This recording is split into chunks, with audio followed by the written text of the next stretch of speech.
Hi, I am Justin Farmer. I am lead organizer of the Six Lakes Park Coalition and former city councilor in Hamden of Hamden's 5th District. Justin, thank you so much for coming up and spending some time with us today. Um, could you tell me a little bit about the Six Lake Project? And yeah, let's start by hearing a little bit about that. Yeah, so Six Lakes is a 102.5 acre parcel in Hamden, Connecticut, in southern Hamden. It straddles the 5th District that I represent or represented, which has some of the wealthiest people in our community paying $50,000-$60,000 a year in taxes.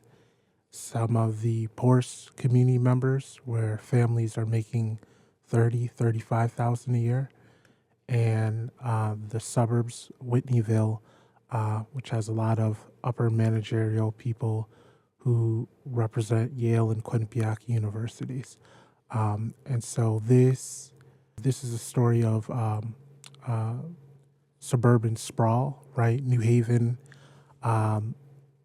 is the predominant city, and Hamden is the ring.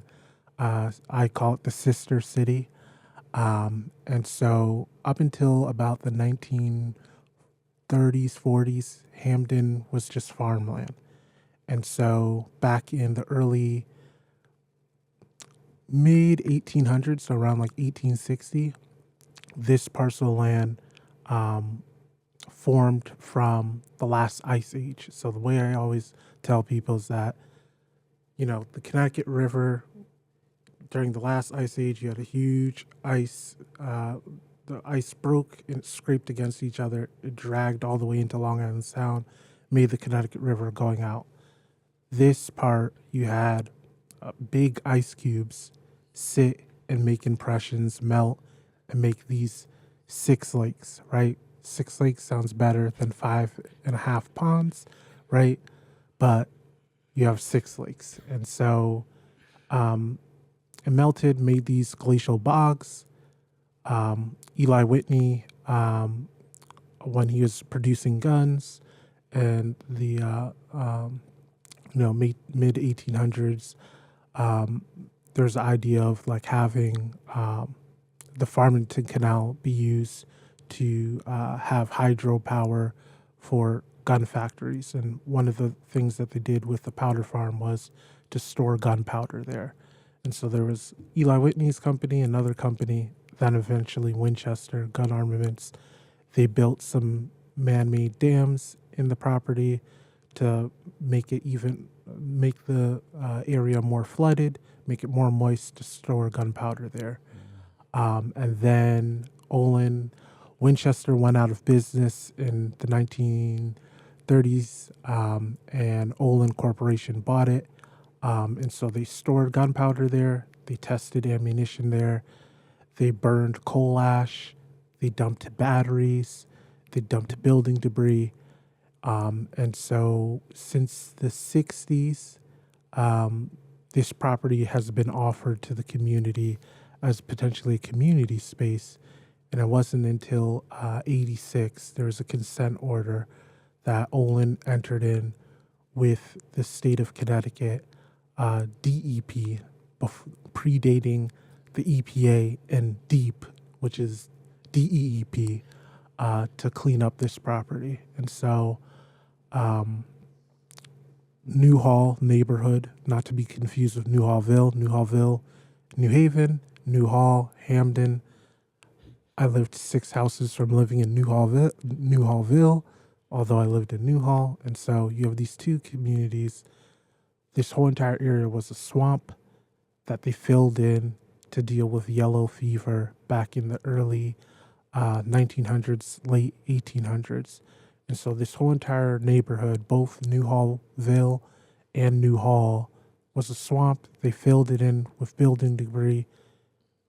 In the case of Newhall in Hamden, it was first the municipal airfield, then it was the municipal dump, Then they built a whole entire community on it in the 1940s and 50s.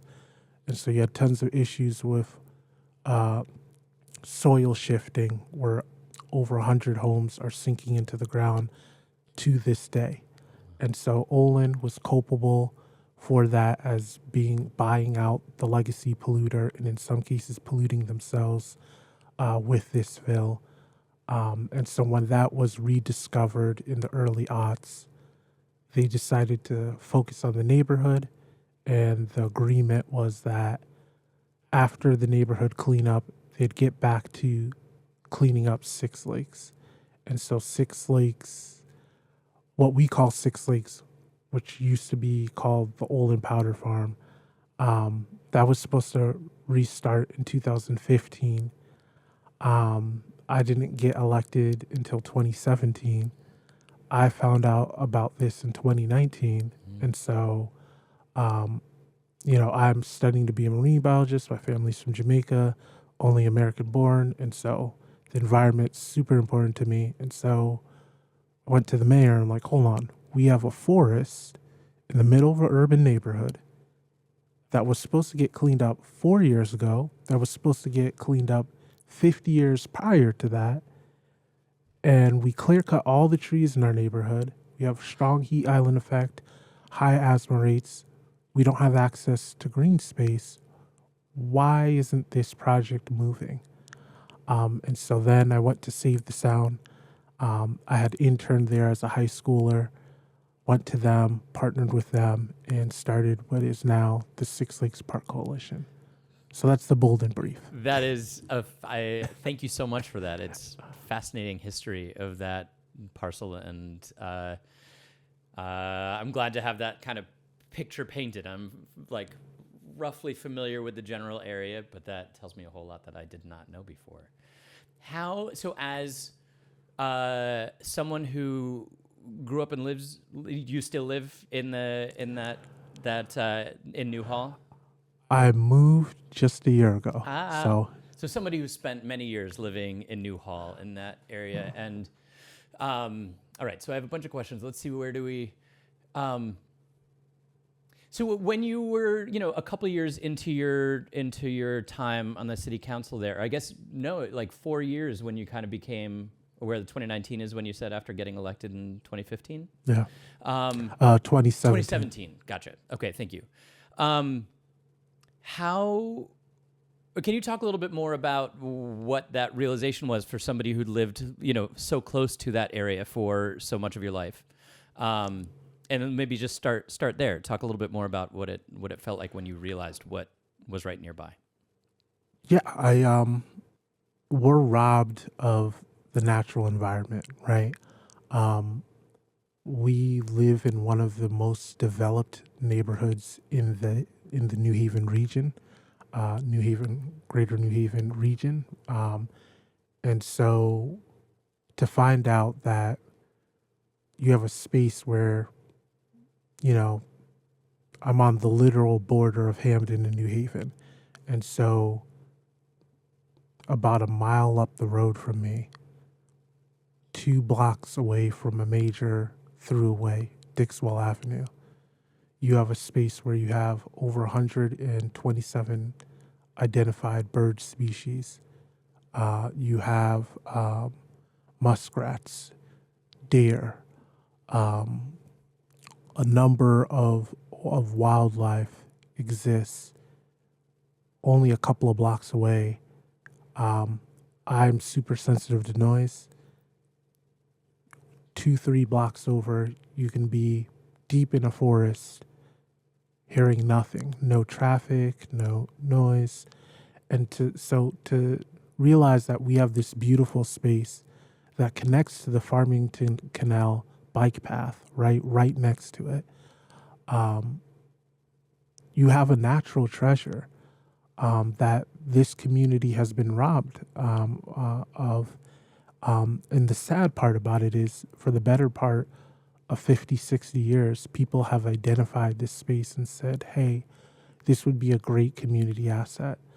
And so there's a profound sadness. There's a lot of frustration.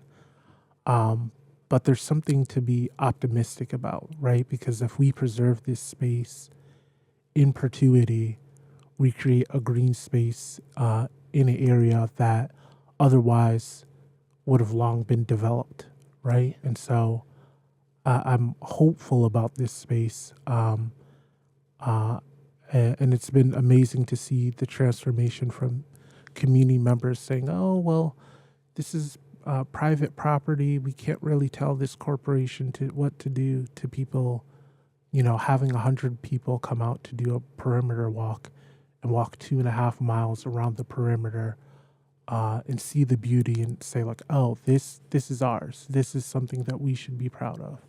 Yeah, that's incredible. And then, yeah, you started to, maybe you've just started to touch on it.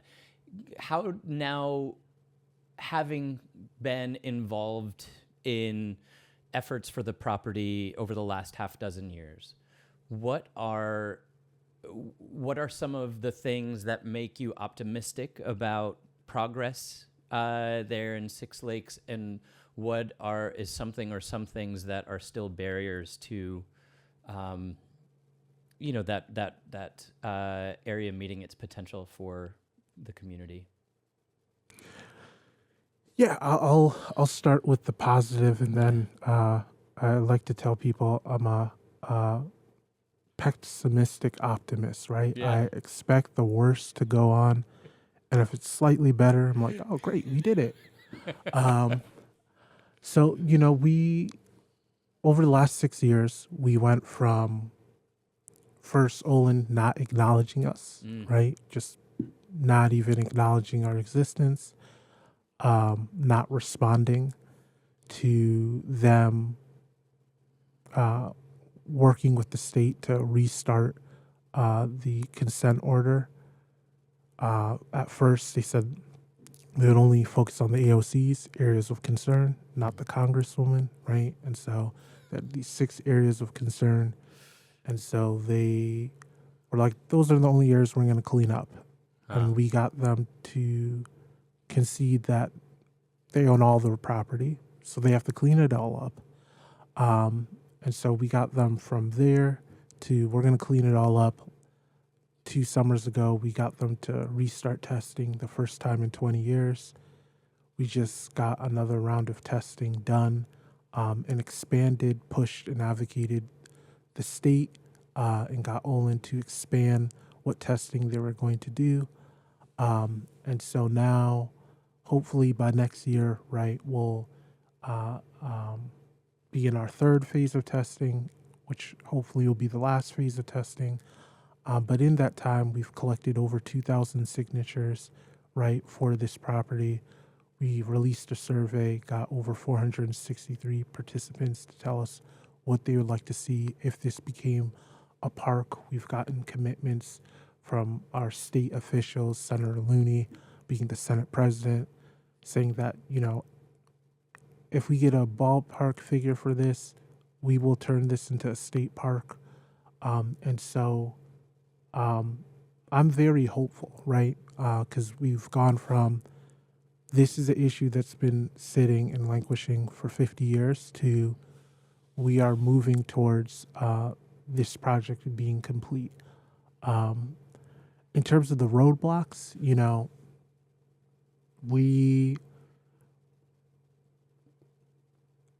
there's a couple of different things, right? When I found out about this property, one of the ideas I had is Mill Rock Park, which is now called Villano Park, after the late mayor, Peter Villano. We have a brand new, beautiful ballpark and splash pad in Southern Hampton. And so I had a vision to say, okay, let's have this space connect to a potential new community center that's connected to the bike path, that connects to Six Lakes, and then you can have all this green space, all this recreational space without the need of a car, right? As a person who does not drive, right? Very important to me, and so the community center aspect fell through. So we'll see if that ever comes to fruition again. But the rest of the parts are congealing together, and so you have these beautiful spaces that will connect via bike path, connecting all the different types of uh, uh, recreational activities people want to have. Um, we still have not gotten a firm commitment from Olin. They, when I've asked them, "Are you saying no?" They're like, "No, no, no, no, no. We're not saying no." I'm like, "Okay, are you saying yes?" We're not saying yes. We're saying it is too soon to say, right, the legal jargon, right? Like, we don't want to make any commitments, but it's obvious that they've put aside money, they've hired contractors to WSP, which is known throughout North America to do environmental assessment. So they're putting the money towards it. It's moving forward, but I think them not communicating directly to the community Mm-hmm. and there not being a concrete agreement that it will be a public amenity Mm-hmm. is a barrier. And then the last barrier is that the state park system, right? A lot our park system is amazing. We have amazing people who work in the department, but they're overburdened, right? And so the prospect of adding another state park without the resources and funding for maintenance and upkeep is daunting. And so, those are some of the challenges that we're facing right now. Yeah. Yeah, and those are real for sure. What has the your work of these last 8 years, since getting on your city council and continuing your work with the Six Lakes initiative here, how have those experiences added to, shaped, impacted your perspective of I don't know, work that is and can be done in Connecticut in service of creating more opportunities for our residents to have access to the natural world at our fingertips? I don't know if that rambly question makes sense. No, it's a good question.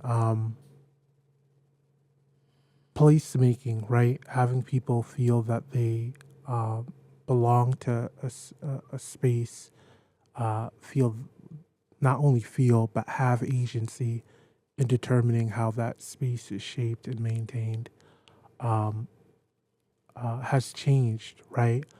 Um, when I ran, I was just frustrated. It was the year after Trump got elected, and I honestly had run just throwing spaghetti at the wall, um, really in a reckoning, saying, like, hey, institutional racism is real. It has hurt us. Environmental racism is real. This is what it looks like. Um, and I was 22 at the time. A month before the election, I turned 23, won by 23 votes. And so it's been a transformative experience to go. What I thought was my community was a very small community that has bared the brunt of redlining, environmental racism for generations, right? And what I found to be my community was much more expansive, right? And so over the last 6 years, um, you know, on council, we banned fracking waste, and we're part of the push and initiative to get the state to ban fracking waste across the state, right? We were one of the first municipalities to ban plastic bags, right? Part of a larger push that pushed the state, pushed people in our delegation to raise a bill to ban plastic bags, right? And so, the act global, think local, as cliched as it is, right? Those initiatives started here, but also it's connected us to other groups and other people doing similar work, whether you're talking about Mount Gromore and Bridgeport that has a similar history, or you're talking about Lake Success, uh, also in Bridgeport, or if you're talking about,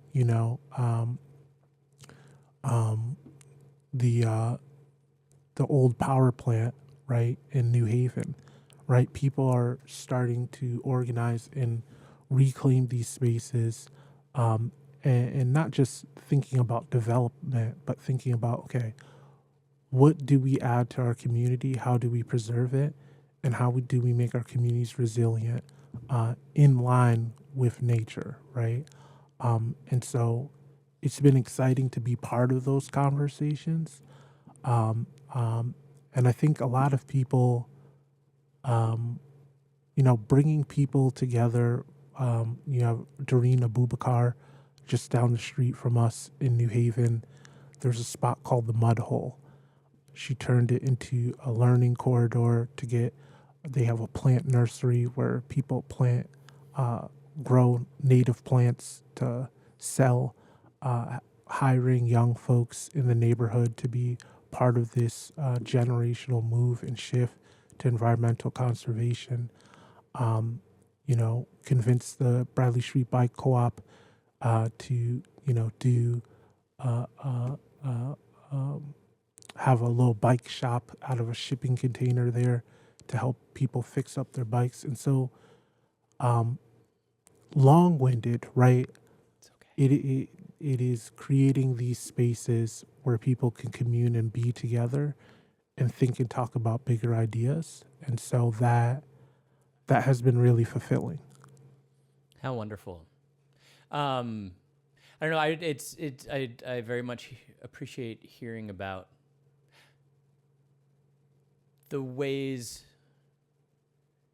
in which we all have opportunities to learn more, view what we consider to be our communities and the areas where we live in a more expansive ways. How kind of like maybe extending on cliches a little bit, but as you mentioned, the think global, act local, and also talked about how some of the initiatives that started off in Hamden with your work and the work of others in your community have spread across the state in recent years.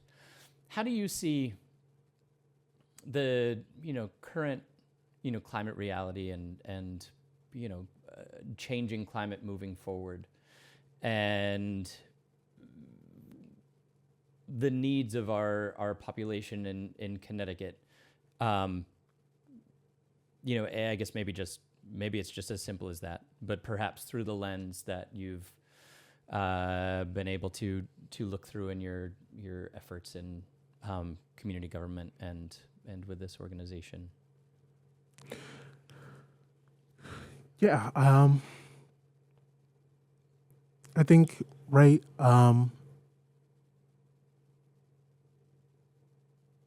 I always tell people my story, right, starts with my family's story. And so, my family immigrated here from Jamaica. They moved to New Haven, bounced around in subpar housing, landed in East Rock, which was great, got gentrified out, got pushed into Newhall. The childhood home I grew up in across the street from us, my mom bought this blighted house that was dilapidated, trees overgrown. You didn't even know a house was there. Um, and my senior year, the home I grew up in sunk into the ground, and it had to be demolished. And so there's been an empty plot there, right, for the last decade or so.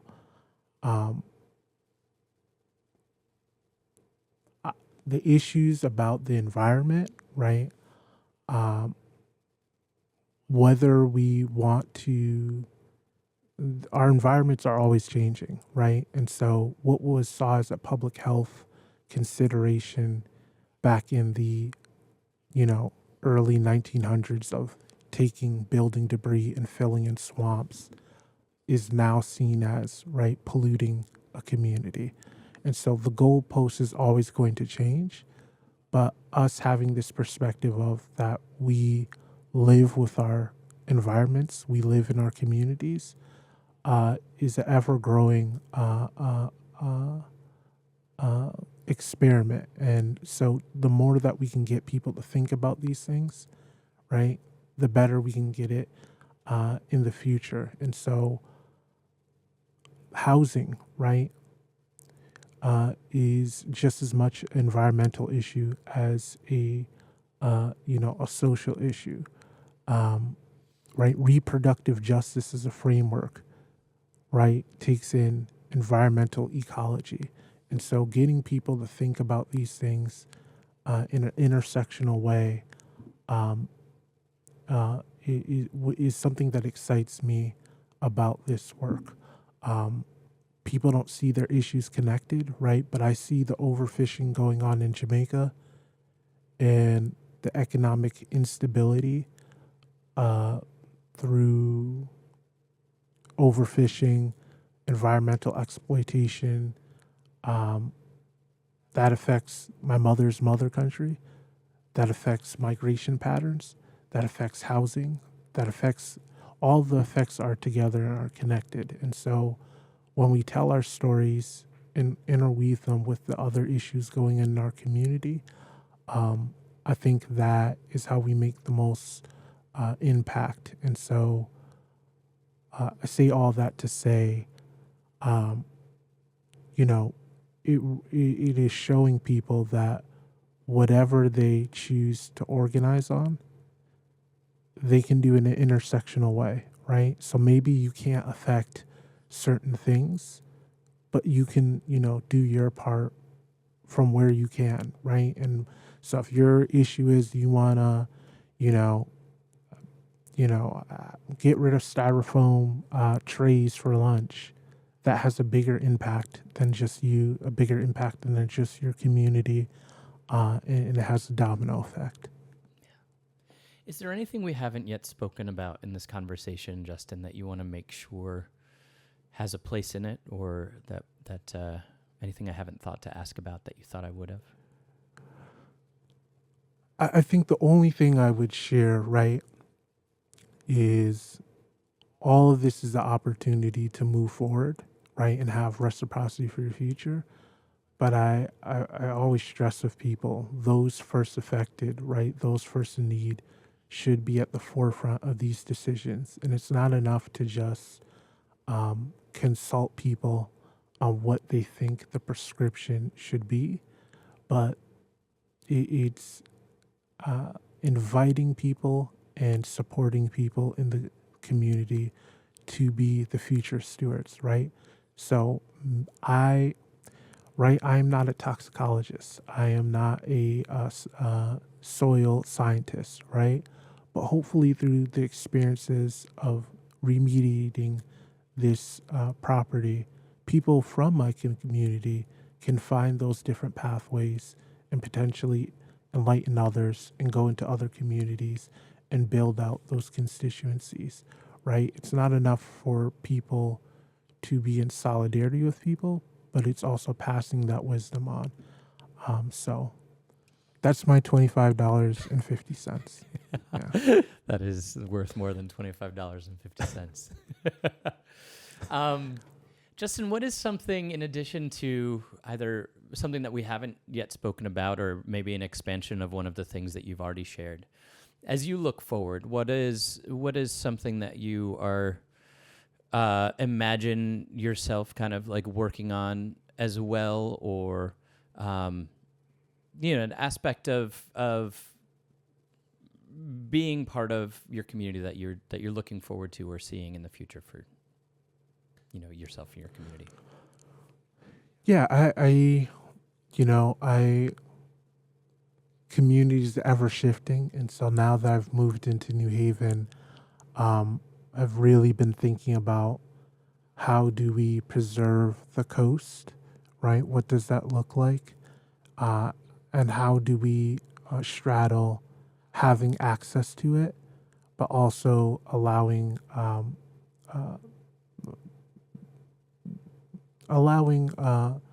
our coastal fronts, not just to be barriers to climate change, but also allowing for the ecology to regrow, to regenerate. And so that, as much as we want to have access to everything, we also have to think about, okay, we're not the only animals that have right and access to nature. And so what does that look like? So that's something I'm excited to grapple with in my new community. Yeah, that is a fantastic perspective. Any final thoughts, Justin? No. Thank you. It's great to be in community, and looking forward to hearing from others. It's been an absolute pleasure to speak with you, and I'm so grateful that you're part of this project. I guess one other question that comes to mind, from your perspective, having been perhaps like on city council and perhaps connecting through with your work with Six Lakes and work that may or efforts that may grow out of your move to New Haven looking forward. What are things that you would like to hear more of from people or wish you heard more of from people? I don't know,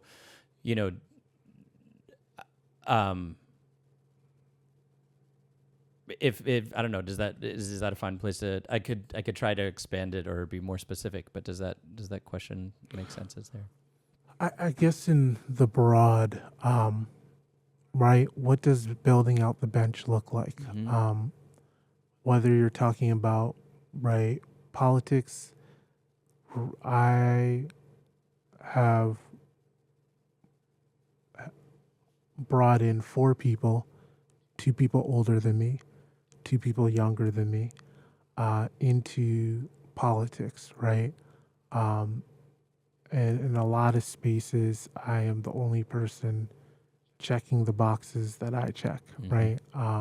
Whether that be race, whether that be ability, whether that be socioeconomics. And so one of the things in a lot of spaces, whether the boards I'm on, right, before doing Six Lakes, I was on the board of Save the Sound, right? And so it's like, how do we build out the bench and bring more people into the conversation? These are projects that are generational. And so if we're not bringing in people, right, if people get burnt out, if they get sick, what does that look like? And I don't, you have the silver tsunami, right, where you have all these people in their 50s through 70s retiring, moving on. And we talk about it in industry, right? This person who owns a company is going to retire. Kids or family don't want to take it over. What does that look like? What's the effect on the community? But we don't really talk about that in civic service. Mm-hmm. And so we continue to see people step away, and then we haven't mentored, fostered leaders to be able to pick up the mantle. And then we expect people to arise from circumstances that are difficult without the support, without the experience, without the mentorship. And so that's something that I think in all aspects, especially civic service, is like, what does that look like? And how are people fostering and mentoring that? Absolutely. Justin, thank you so much once again. It really has been wonderful to talk with you, and I'm so glad that your voice is part of this project. Thank you. You're so welcome.